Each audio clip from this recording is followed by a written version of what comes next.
Welcome back, guys. This is the Olkak TV. Guys. Today I just want to discuss about Sifuna, and I just want to speak about the man of the moment, Sifuna.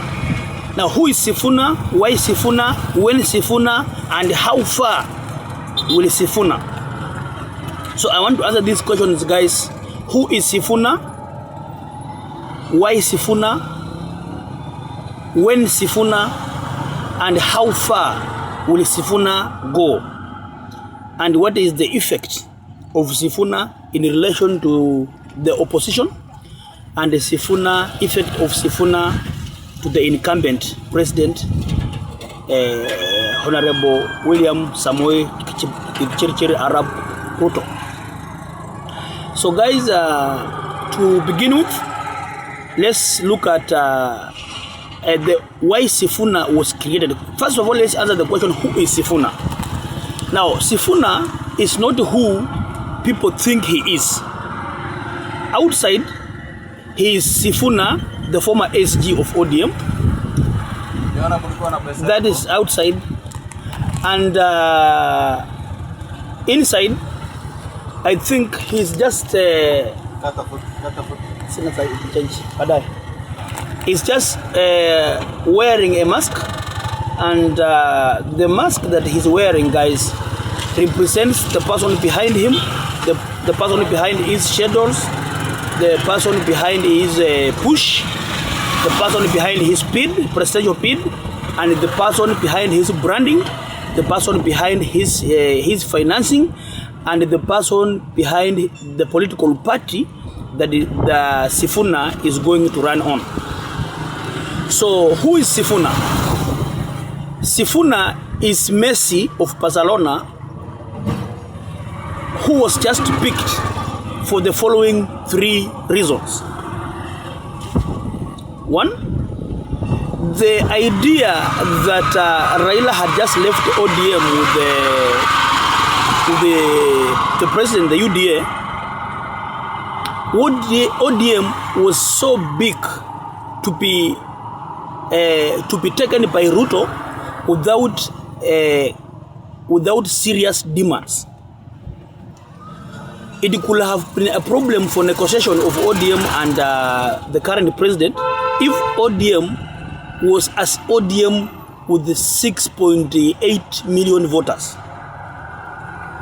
Therefore, Ruto did not need a huge ODM of more than 5 million people, because Ruto was looking for 2 million or 1.5 million to add on his current political basket. Therefore, the need to split ODM arose, so that after the demise of Raila, Ruto needed to split ODM so that he can pick a faction, and somebody else, probably Uhuru Kenyatta, could pick another faction. So this brings us to answer the question, who is Sifuna? Sifuna is the person, the instrument, the vessel, the tool that the Ruto used through Uhuru Kenyatta to split the chungwa or the orange into 2. Therefore, as the name suggested, that while the Oburu's group, which was with the Honorable Ruto, was leadering the ground, Sifuna's group with the Uhuru Kenyatta was leadering Mwananchi. And there is how the names arose of Linda Mwananchi and Linda Ground emerged. So Linda Mwananchi came after Linda Ground, just to counter the effect of Linda Ground. Why? Because after Uhuru Kenyatta remained in the funeral of Raila for 2-3 days later, after the burial, Uhuru Kenyatta was negotiating if ODM could have joined Jubilee. But because Oburu was very difficult with Mama Ida to acknowledge what Uhuru was asking for, so Uhuru went ahead with the scheme of dividing ODM. But the idea of dividing ODM was not Uhuru's. The idea was Ruto's. So Uhuru was implementing.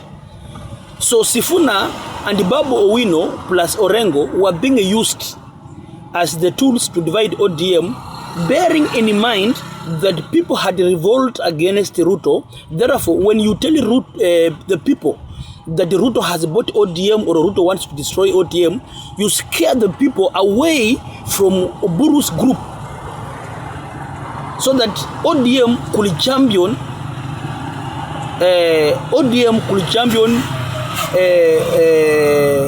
Sifuna, who was carrying actually the policy or the reason of splitting ODM from Uhuru Kenyatta. Therefore, who is Sifuna? Sifuna is Uhuru Kenyatta in mask. Sifuna is Uhuru Kenyatta in mask, and the purpose of Sifuna was to split ODM. Objective number 1 is answered. How far when Sifuna? Let's answer the question when Sifuna. Now, to answer the question when Sifuna is first of all to find Sifuna in ODM as a fraction of ODM. We look at Sifuna, who is leading a fraction of ODM called Linda Mwananchi, and this Linda Mwananchi, after the demise of Raila Odinga, and how far is Sifuna will be on the ballot in the rebranded name of Jubilee. So Jubilee, which is a red wheelbarrow, actually, when I say a red wheelbarrow, I mean Jubilee in cahoot with Ruto. So Jubilee, a red wheelbarrow, having been smashed in Olukalau, it was a funeral demise of Jubilee, and Jubilee died. And after Jubilee died, there was a resurrection of Jubilee in the name of Linda Mwananchi. So Uhuru Kenyatta has jumped ship from his dead Jubilee party to a new boy in town, and a new party in town is Linda Mwananchi. And if you want to know that Uhuru Kenyatta has jumped the ship, we look at Pauline Njoroge, we look at Jeremiah Kioni, we look at Honorable Murathe. When we see the direction of those people, where they are pointing to, we know that Uhuru has shifted the car. Therefore, Uhuru is Linda Mwananchi in internet, and Linda Mwananchi is going to be branded, given the machinery by Uhuru Kenyatta, given the money by Uhuru Kenyatta, given the facilitation by Uhuru Kenyatta. All the Jubilee vehicles, all the Jubilee offices are going to be painted either white or the color of choice that the Sifuna is likely. And I believe the color will be probably white and red. The colors, I believe, will be white and red, because DCP is white and green. So Jubilee will be white, Linda Mwananchi will be white and red, symbolizing the mixture of Jubilee and a Renaissance movement, which is led by Omondi Karoli. And Omondi Karoli is another spanner boy for Uhuru Muigai Kenyatta. Omondi Karoli is another spanner boy for Uhuru Muigai Kenyatta. After answering that question now, let's now look at the effect of Sifuna, both on opposition and on the government. We are going to look at the effect of Sifuna on part 2 of this video.